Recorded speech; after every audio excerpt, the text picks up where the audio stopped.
No tengo que repetirles porque hay que guardarlos. Nos lo han repetido muchas veces. ¿Sí? Guarden sus celulares porque les prometo que no voy a hablar más de 20 minutos. Les prometo que se van a ir de aquí con una experiencia de autoconocimiento. Pero pongámonos de acuerdo en una cosa. Esto se llama herramientas de autoconocimiento y estamos de acuerdo como adultos en que es importante conocerse. ¿Pero por qué? Vamos a hablar de teoría psicológica. Nosotros como adultos hallamos placer en muchas cosas. Podríamos hacer una lista larga, pero hay unas cosas exclusivas para nuestro tipo de pensamiento, para nuestra edad, a las que sí accedemos.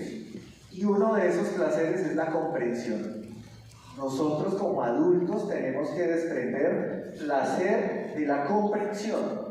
Y por eso la apuesta que tenemos ahorita es conozcámonos para hallar placer. Así que estos no serían herramientas para el autoconocimiento, sino herramientas para sentir placer, herramientas para ser más felices, herramientas para percibir emociones positivas. ¿Qué es esto? Es un proceso, y por eso decíamos adulto, proceso en mayúscula, que dura tiempo. Hay que esperar por el autoconocimiento. No se da automáticamente. No viene en un reel de 40 segundos. No lo encontramos así. Por eso ese es un placer para nosotros los grandes. Y es un placer que tenemos que aprender a percibir y aprender a percibir. ¿Qué dice la psicología sobre esto? Le hemos puesto desde el inicio de la psicología el primer método psicológico que vemos nosotros en la facultad en primer semestre, se llama introspección. Miren hacia adentro, conózcanse ustedes mismos, pero si ven que se empieza a poner aburrida la charla, se empieza a poner como filosófica, presocrática, conócete a ti mismo, significa muchas cosas. Por esa razón, hay que pensar en autoconocerse y hay que pensar que autoconocerse es un proceso vinculado a la adultez, no a la infancia y difícilmente a la adolescencia. Ya lo decíamos, dura mucho tiempo, no es fácil y hay que hacer un esfuerzo gigantesco para encontrarlo. Entonces estamos de acuerdo en una primera cosa, y es que para nosotros como adultos es importante, no para un adolescente. ¿Recuerdan adolescencia ayer? ¿Recuerda el efecto de las pantallas en el cerebro, en el circuito de recompensa de la dopamina, de la inmediatez? Es todo lo contrario, es otra cosa. Los adolescentes nos dirían, adultos aburridos, ¿por qué nos quieren poner a pensar en nosotros? Si precisamente lo que tenemos es un montón de excusas para no hacerlo. ¿Por qué son tan aburridos? Las de adolescencia decían, ¿por qué dan tanto cringe? ¿Lo recuerdan también? Pues porque es algo que depende de nuestro proceso de desarrollo. Entonces hablemos del desarrollo de la infancia, de la adolescencia y de la adultez. ¿Qué pasa en la infancia? Experienciar, vivenciar. Por eso se inventó la escuela activa. No hay más curiosidad que la infancia. En la infancia pasa de todo porque los niños buscan de todo. Son buscadores naturales, meten el dedito en donde está la corriente, se queman con fuego, cometen errores, porque la infancia está diseñada para que experienciemos cosas. ¿Qué pasa con el yo en la infancia? Todavía está biológicamente inmaduro, todavía no hay procesos de pensamiento totalmente estructurados. Los psicólogos que hay aquí, los que están en contacto con la educación, entenderán lo que nos dijo Piaget. En la infancia todavía son preoperacionales, en la adolescencia todavía aún más. Por eso, y lo decían ayer también, es imposible ganar una discusión con un adolescente, porque ellos ven cuántos puntos de vista. Uno, ¿cuál? El que el egocentrismo les permite, o sea, el de ellos mismos. Entonces fíjense cómo desde la psicología del desarrollo empezar a pensar en el autoconocimiento es anticultural, aburrido, dificilísimo. Entonces pensemos en la adultez. En la adultez ya se supone que tenemos procesos formales, pensamos en hipótesis. Si hablamos del desarrollo moral, se supone que somos autónomos. No nos tienen que decir que guardemos el celular. No tiene que sonar una campana para que cumplamos nuestros horarios. En la adultez tenemos instituciones que nos recuerdan que somos adultos. ¿Quién es la Diana? Lo que más nos recuerda que somos adultos. ¿Quién es una exesposa? Lo que más nos recuerda que somos adultos. ¿Qué es un hijo? Lo que más nos exige que seamos adultos. ¿Qué otro proceso tenemos? Y comparemos de nuevo el niño, el adolescente y nosotros. ¿Quién es el otro?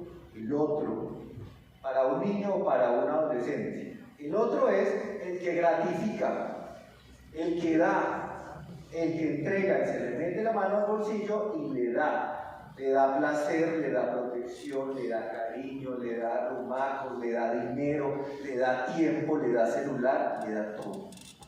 El otro, para un adolescente, es el que brinda. ¿Y qué brinda? Placer.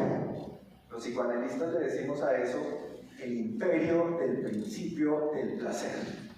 Por esa razón, pensar en el autoconocimiento es pensar en la infancia. Y por esa razón, la propuesta que traemos aquí la empezamos a hacer con los muchachos de 10º y 11 de manera muy difícil, pero la idea es que con ustedes funcione mucho mejor. Porque en la adultez, dice la teoría, ya no impera el principio del placer, impera el principio de realidad. ¿Por qué están aquí muchos de ustedes? Porque lo eligieron, dirán algunos. Porque me gusta. Porque voluntariamente me quise meter en esto y estoy disfrutándolo.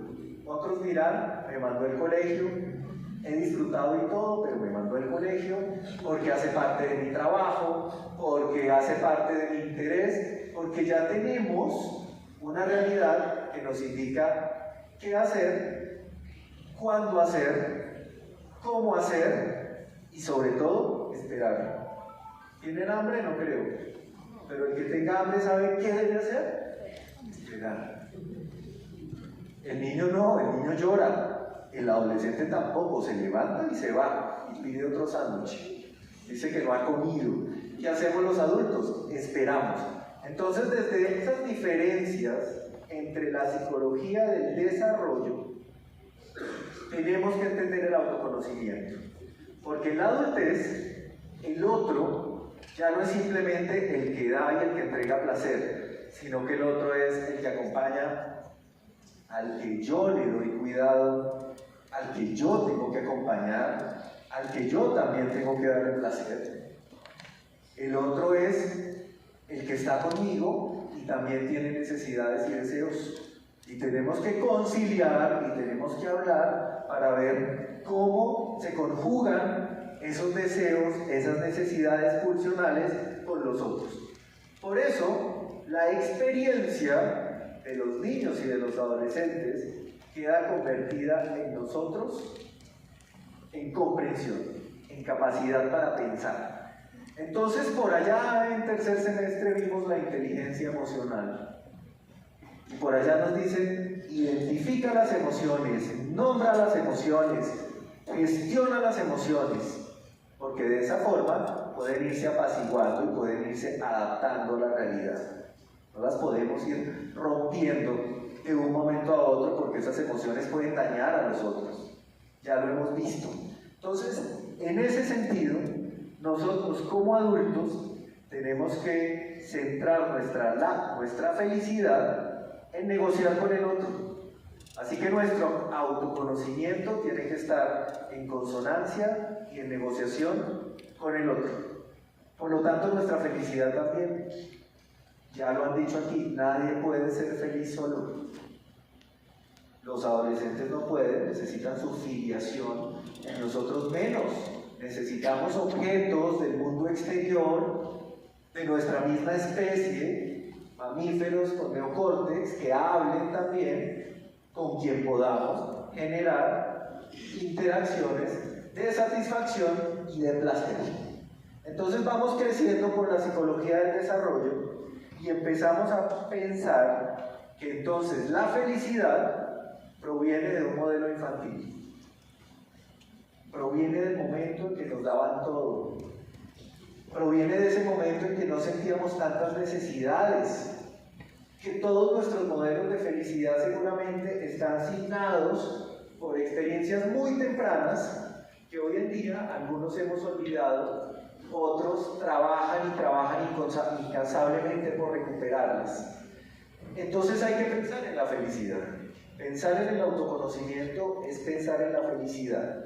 Y hay una triada. A los psicólogos nos encanta pensar en triángulos.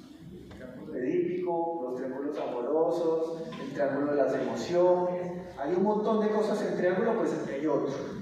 Se supone que para que usted conozca y para que usted acceda a esos estados de felicidad desde el autoconocimiento debe tener tres cosas. La primera, tiene que estar bien dormido. No bien dormido ahorita, sino que tuvo que haber estado bien dormido. Estoy seguro de que algunos de ustedes no durmieron bien anoche. Algunos se quedaron trabajando. Otros, su mente no les permitió conciliar el sueño y se tuvieron que levantar a las 2 de la mañana a hacer una lista de chequeo de pendientes. Los que están estrenando hijos tuvieron que amamantar, tuvieron que cuidar. Esto quiere decir que usted hoy, si no está bien dormido, no va a poder estar bien para aprender aquí, para disfrutar al 100%, para autoconocerse, para percibir la felicidad de la realidad, de estar aquí reunidos hablando de esto. Bien dormidos implica algo que nos enseñan los psiquiatras: higiene del sueño, hábitos de sueño, que efectivamente tengamos sueños como protector del dormir, que efectivamente tenemos un sueño que sea reparador, con hábitos estándares, con hábitos higiénicos. Levanten la mano los que durmieron bien anoche. 10% no. Bien. Ese 10% lo siento.